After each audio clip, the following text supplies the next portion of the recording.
shut out the Alabama Crimson Tide by the score of 10-0 here at Legion Field in Birmingham. The clock running down. 7, 6, 5, 4, 3, 2, 1. It is over, ladies and gentlemen. Hail to the champions of the Southeastern Conference. The Auburn Tigers have defeated the Alabama Crimson Tide 10-0 here at Legion Field. War Eagle.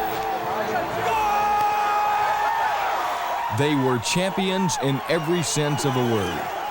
And while this was their moment to savor, Auburn people everywhere shared in the joy and elation of this most unforgettable experience.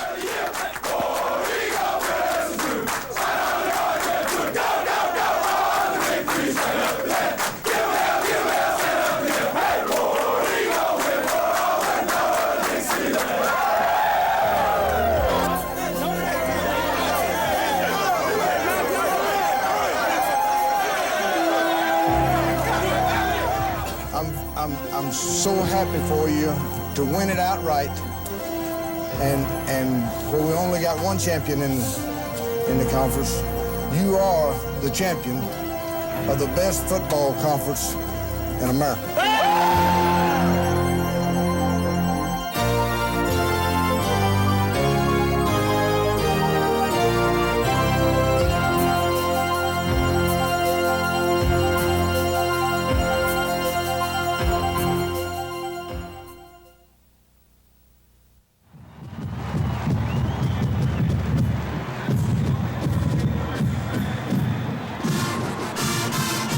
As the 1987 Southeastern Conference champions, the Auburn Tigers represented the SEC in the 1988 Sugar Bowl, January 1st at the Louisiana Superdome in New Orleans.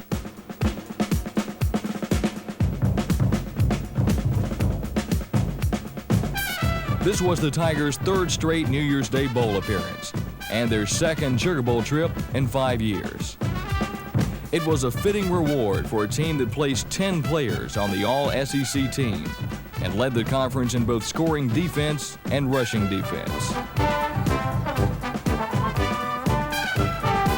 The Tigers ended undefeated Syracuse's dream of a national championship and finished the year as one of only 2 SEC teams ranked in the top 10.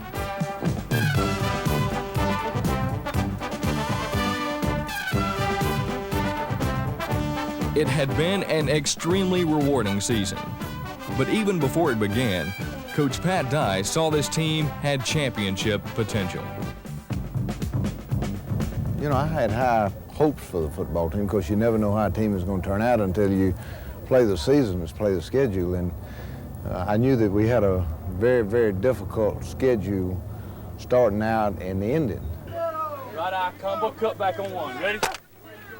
This football team worked very hard to be a good football team, and I felt good about the senior leadership, and we had experience at virtually every position. Green, go get it, everybody! The team, too, sensed its potential and realized early in the offseason it would take more dedication and an even greater effort than 1986 to reach its goals in '87. Well, I think there's a lot of togetherness on this team because, you know, everybody on the team last year knows how close we were to being 11-0 going into the bowl game. You know, we lost, 2 games very close by a point and 2 or 3 points another game. And everybody doesn't want that to happen this year. They've got learned a lesson from that. And I think every game they know what's on the line, really. Preseason hopes and dreams faced reality September 5th. With a national television audience watching on ESPN and the largest crowd to ever watch a football game in the state of Alabama, Auburn put it on the line against Southwest Conference power Texas at Jordan-Hare Stadium. The Longhorns, under new coach David McWilliams, were an unknown quantity. So Coach Dye worried his team could be walking into a trap. Instead, Auburn carried out an ambush of Wild West proportions.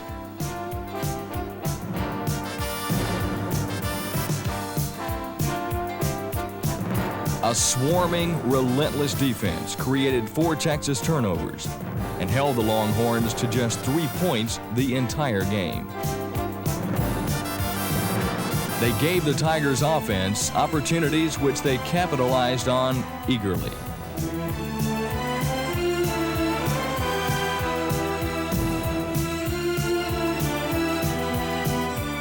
Sophomore wide receiver Alexander Wright exploded for 2 touchdowns. One on a 29-yard reverse, the other on a 49-yard pass from Jeff Berger that put the finishing touches on a 31-3 victory. Perhaps most impressive about this season-opening win was the intensity of Auburn's defense. This superbly talented group lived up to its preseason expectations and showed the promise of having the kind of leadership and motivation it would take for this team to win a championship. Going into this year, we felt like we had to win the big games, that we had the people to do it. And Coach Dye said that he felt like that, you know, this was probably one of the most talented football teams he had, and we knew that if we did play together and we had a few breaks, then we could go all the way. And that's just what we work towards each week.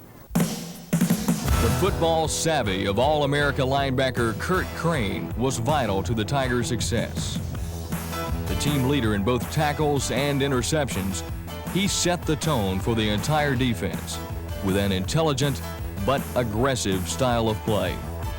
I think that we go into each game knowing that we're going to win the contact part of it, because we take a lot of pride in that. Coach Dye talks to us each week about if we win the contact part, we're going to win the football game. And we've got guys back there that really want to hit people. And great defenses, that's the mental outlook that they take each game. And it's not so far as wanting to hurt somebody, but it's so far that you want to hit them hard enough where you know, they're going to cough the football up or make a mistake and help your team to win.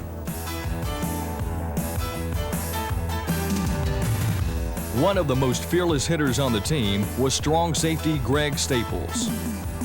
Thrust into the starting spot the week prior to the season, Greg responded by leading the defensive backs with 58 tackles for the season. He was part of a secondary that blended youth and experience into a highly effective unit. Junior Carlo Cheatham at free safety was consistently at the right place at the right time. On the right corner, senior Alvin Briggs used his quickness and experience to frustrate quarterbacks and receivers alike.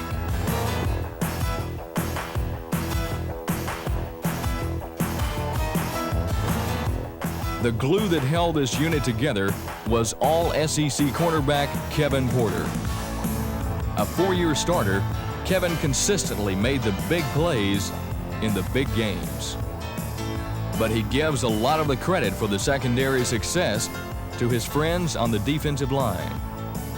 When I was being recruited out of high school, that was one of the main reasons I came to Auburn, because when I looked at all these sheets, you know, of all the top recruits coming out, I'd see Nate Hill and Tracy Rocker and Ron Stallworth, and all those guys were coming to Auburn. I was like, well, if I can get there and play at least a year behind those guys playing defense, playing on the defensive line, I can be a great guy.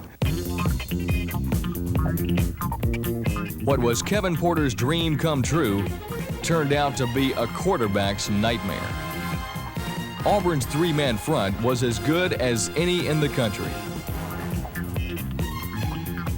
Its dominance of the line of scrimmage created big play opportunities for the rest of the defense.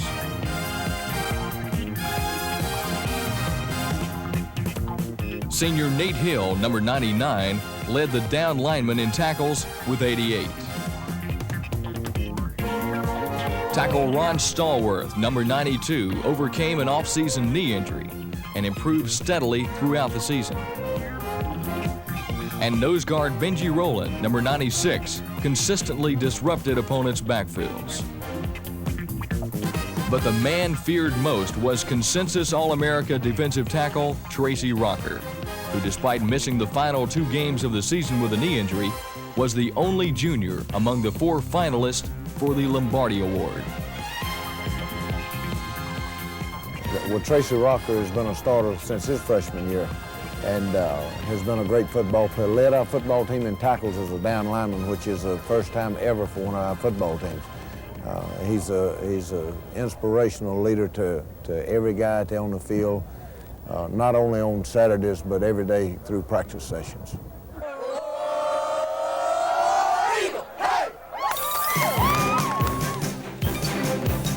The Auburn offense, often the grateful beneficiary of the defense's heroics, possessed a knockout punch of its own. With all SEC quarterback Jeff Berger at the helm and a deep core of talented receivers on hand, the Tigers would rely on the passing game more than ever. From the season's opening kickoff, they came out throwing.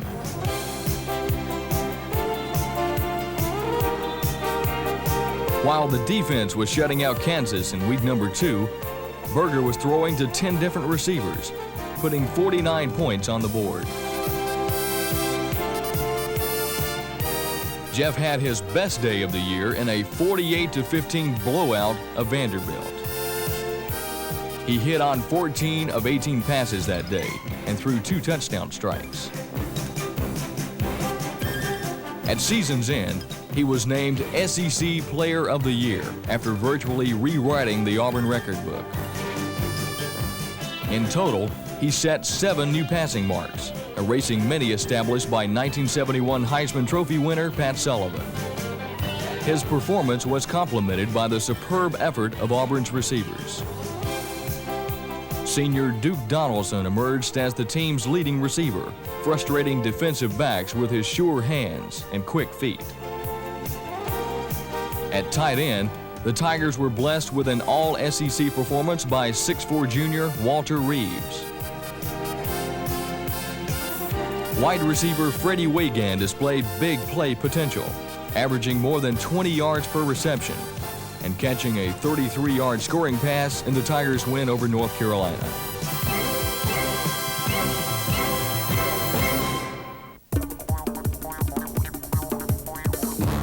The man the Tigers counted on most when the chips were down was Lawyer Tillman. This all-SEC wide receiver dazzled opponents with his speed and leaping ability. Anytime he touched the ball, he posed a threat to put points on the board. The passing game enabled the Tigers to come from behind, to strike from anywhere on the field, and to operate a highly efficient 2-minute drill. Never would this be of greater significance than in the game that marked the end of the Auburn-Georgia Tech series, the nation's 10th oldest. On this day, Jeff Berger would complete more passes than any quarterback in Auburn history.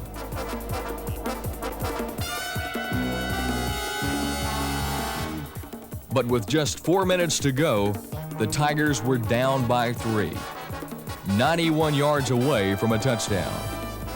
Still, Jeff Berger was confident the Tigers could do the job. During the Georgia Tech drive, I kept thinking to myself, this is the easiest time for us to score because they were really backing off on us and giving us a lot of things. And it was just a matter of us going out there and doing it.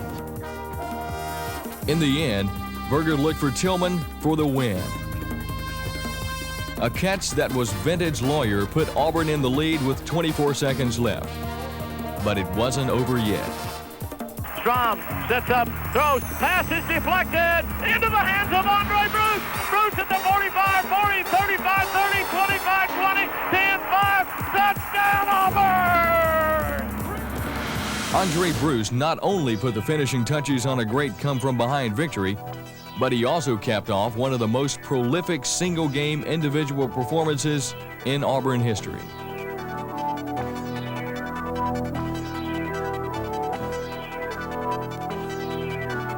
Against Tech, Andre tied an SEC record with 3 interceptions.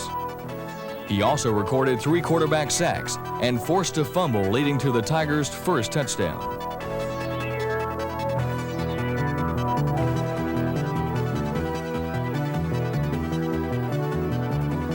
This All-America outside linebacker, who was perhaps the most dominating defensive player in the nation, loved to have a quarterback in his sights.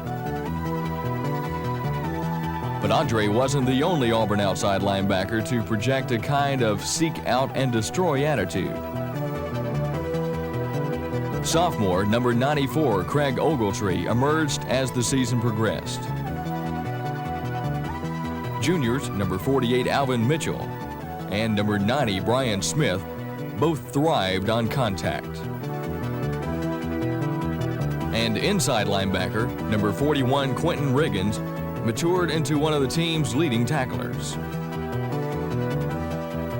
But the man who held this unit together, along with Kurt Crane, was senior Edward Phillips. His unique leadership abilities had helped mold the unit together. This was his last chance for the championship. He wasn't about to let it slip away.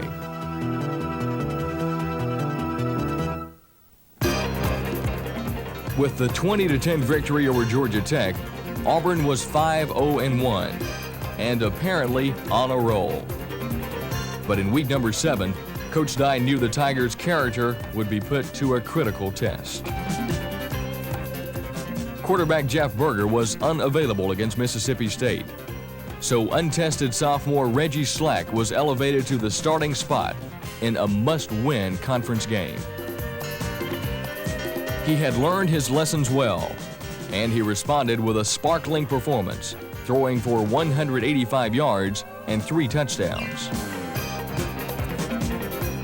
Overall, the Tigers' offense put forth its most balanced effort of the year, and tailback Harry Mose became the first Auburn back to rush for more than 100 yards in a game this season.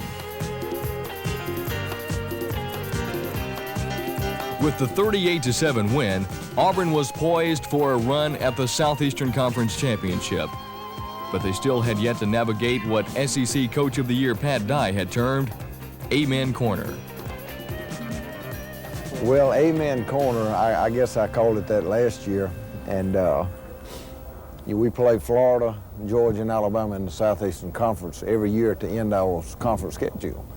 And we've only beaten those 3 in the same year one time, and that was in '83.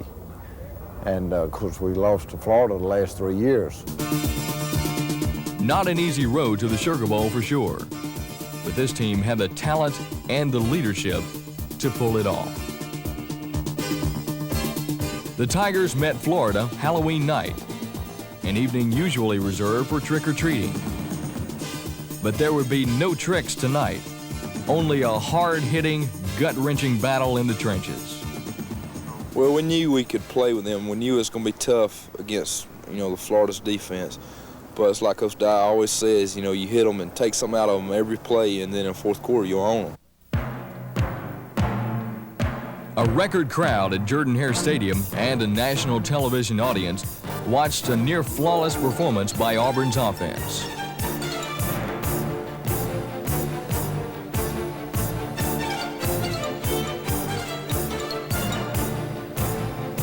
It began inch by inch and yard by yard, but ended in the Tigers' total domination.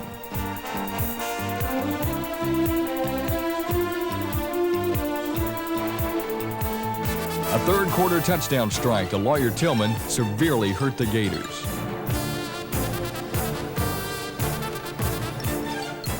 In the fourth quarter, Auburn owned the line of scrimmage and ran the ball at will. The defense shut down the nation's leading rusher, Emmitt Smith, and would allow no back 100 yards rushing all season.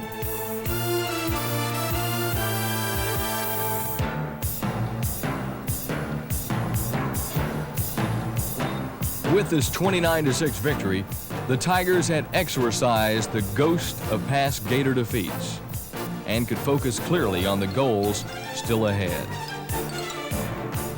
I think that game really helped us out a lot. It really helped our confidence by doing something we hadn't done, especially as seniors, hadn't beaten them since we've been here. And going out there and playing like we did against Florida and coming up with a big win, I think that kind of made us realize what we can do if we set our minds to it.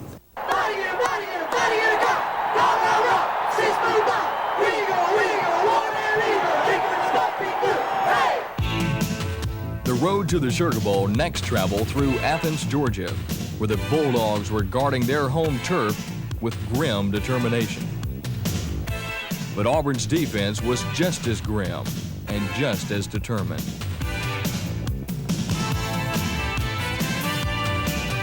They simply manhandled Georgia at the line of scrimmage, disrupting the offense and creating turnovers. Auburn's offense gladly took advantage of every opportunity.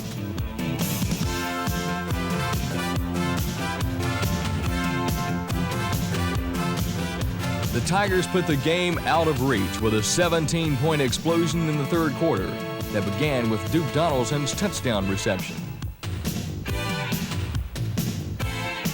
Nate Hill then stepped in front of a Georgia pass to set the stage for an electrifying run by Alexander Wright. Berger, toss sweep, now they're going to run the reverse. It is fumbled, Wright got it back, Wright's going to run with it, 25 to 20, 15, 10, 5, touchdown Auburn! Now with the momentum of a steamroller, the Tigers were just one game away from the SEC title. Navigating Amen Corner had been difficult, but it would have been impossible without the development of Auburn's offensive line and emergence of a solid running attack. Injuries had slowed the progress of the Tigers' young backs, but by season's end, they were running with confidence behind an offensive line led by All-American Stacy Searles. Stacy Searles has been a great football player and a starter for us for 4 years, and he played this year in the first 3 or 4 games of the season when most people wouldn't even been on the field. He played with a broken hand and a badly sprained ankle and knee. So, you know, I've got tremendous respect for him as a man, as a person, as a leader, and a tremendous competitor. Lineman Rodney Garner, Stacy Dunn, Jim Thompson, John Hudson, and Eric Floyd became more and more cohesive as the season progressed and played their best when it counted most. To win a championship, it's not enough to play good offense and defense. Your kicking game must also be solid. Freddie Wigand returned this punt 69 yards for a touchdown versus Kansas.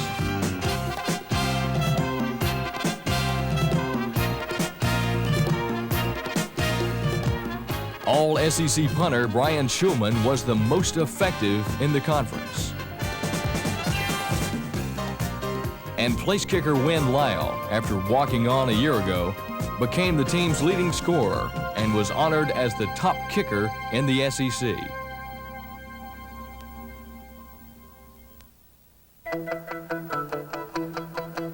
Finally, it was time to meet Alabama. Auburn, Alabama. A Southern tradition, a Deep South war. The SEC title was at stake. So was the reputation and pride of their football team. Being from Georgia at first, it took me a while to realize how big that game was. And, you know, after that first game we lost, and I've never had a feeling like that in my life. And, you know, we lost 2 in a row, and it was really tough. And, you know, it made the off-season so hard, and, you know, everybody's just got a bad attitude if you lose the Alabama game. And then last year when we won, I've never had a feeling so high as that. You know, and it is a great feeling to beat Alabama. And, you know, really the game is too big because of all the hype and all. For players, you know, it's another game. But we know we have to live with all the people it means so much to, and, you know, you've got to beat Alabama.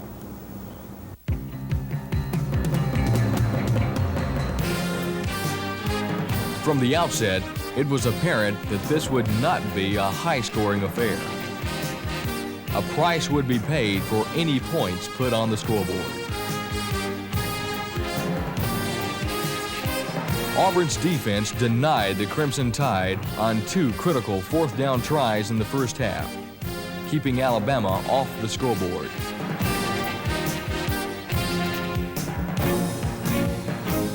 Time winding down in the second quarter, the Tigers' offense finally broke free on a 98-yard drive. A pass to Lawyer Tillman provided the spark.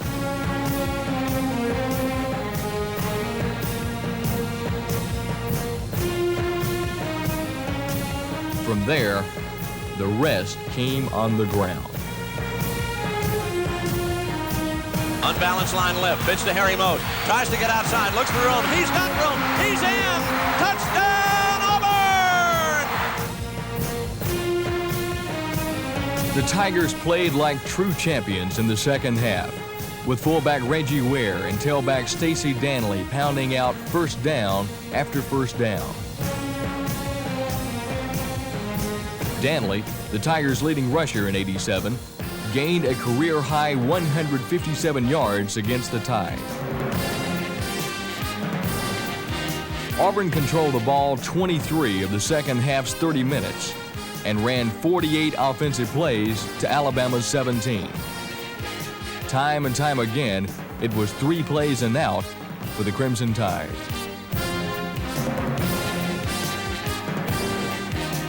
With 1:23 left in the fourth quarter, Win Lyle sealed the victory.